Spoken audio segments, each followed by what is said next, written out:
محترم دوستو، کویت میں ایک بوڑھا آدمی عدالت میں داخل ہوا تاکہ اپنی شکایت یعنی مقدمہ قاضی کے سامنے پیش کر سکے۔ قاضی نے پوچھا، آپ کا مقدمہ کس کے خلاف ہے؟ اس نے کہا، اپنے بیٹے کے خلاف۔ قاضی حیران ہوا اور پوچھا، کیا شکایت ہے؟ بوڑھے نے کہا، میں اپنے بیٹے سے اس کی استطاعت کے مطابق ماہانہ خرچہ مانگ رہا ہوں۔ قاضی نے کہا، یہ تو آپ کا اپنے بیٹے پر ایسا حق ہے جس کے دلائل سننے کی ضرورت ہی نہیں ہے۔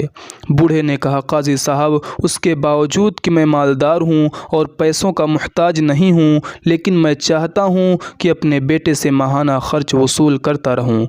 قاضی حیرت میں پڑ گیا اور اس کے بیٹے کا نام اور پتہ لے کر اس عدالت میں پیش ہونے کا حکم جاری کیا۔ بیٹا عدالت میں حاضر ہوا تو قاضی نے اس سے پوچھا، کیا یہ آپ کے والد ہیں؟ بیٹے نے کہا، جی ہاں، یہ میرے والد صاحب ہیں۔ قاضی نے کہا، انہوں نے آپ کے خلاف مقدمہ دائر کیا ہے کہ آپ ان کو ماہانہ خرچ ادا کرتے رہیں، چاہے کتنا ہی معمولی کیوں نہ ہو۔ بیٹے نے حیرت سے کہا، وہ مجھ سے خرچہ کیوں مانگ رہے ہیں جبکہ وہ خود بہت مالدار ہیں اور انہیں میری مدد کی ضرورت ہی نہیں ہے۔ قاضی نے کہا، یہ آپ کے والد کا تقاضا ہے اور وہ اپنے تقاضے میں آزاد اور حق بجانب ہیں۔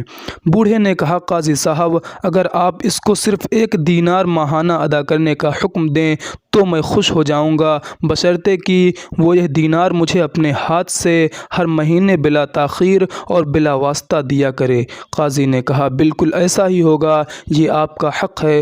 پھر قاضی نے حکم جاری کیا کہ فلاں ابن فلاں اپنے والد کو تا حیات ہر ماہ 1 دینار بلا تاخیر اپنے ہاتھ سے بلا واسطہ دیا کرے گا۔ دوستو، عدالت کا کمرہ چھوڑنے سے پہلے قاضی نے بوڑھے باپ سے پوچھا کہ اگر آپ برا نہ مانیں تو مجھے ایک بات بتائیں کہ آپ نے دراصل یہ مقدمہ دائر کیوں کیا تھا جبکہ آپ مالدار ہیں اور آپ نے بہت ہی معمولی رقم کا مطالبہ کیا۔ بوڑھے نے روتے ہوئے کہا، قاضی محترم، میں اپنے اس بیٹے کو دیکھنے کے لیے ترس رہا ہوں اور اس کے کاموں نے اتنا مصروف کیا ہے کہ میں ایک طویل زمانے سے اس کا چہرہ نہیں دیکھ سکا ہوں، جبکہ میں اپنے بیٹے کے ساتھ شدید محبت رکھتا ہوں اور ہر وقت میرے دل میں اس کا خیال رہتا ہے۔ یہ مجھ سے بات تک نہیں کرتا، حتیٰ کہ ٹیلی فون پر بھی نہیں۔ اس مقصد کے لیے میں اسے دیکھ سکوں، چاہے مہینہ میں 1 دفعہ ہی آئے، میں نے یہ مقدمہ درج کیا ہے۔ یہ سن کر قاضی بے ساختہ رونے لگا اور ساتھ دوسرے بھی، اور بوڑھے باپ سے کہا، اللہ کی قسم، اگر آپ پہلے مجھے اس حقیقت سے آگاہ کرتے تو میں اس کو جیل بھیجتا اور کوڑے لگواتا۔ بوڑھے باپ نے مسکراتے ہوئے کہا، قاضی صاحب، آپ کا یہ حکم میرے دل کو بہت تکلیف دیتا۔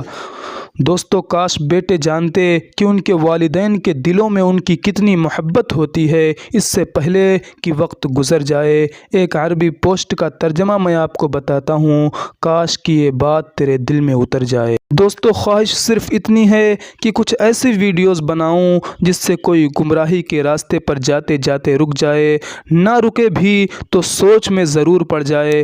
یا اللہ، جن کے والدین ابھی حیات ہیں ان کو اللہ پاک لمبی عمر عطا فرمائے، اور جن کے والدین اس دنیا سے رخصت ہو چکے ہیں اللہ ان کو جنت میں اعلیٰ مقام عطا فرمائے۔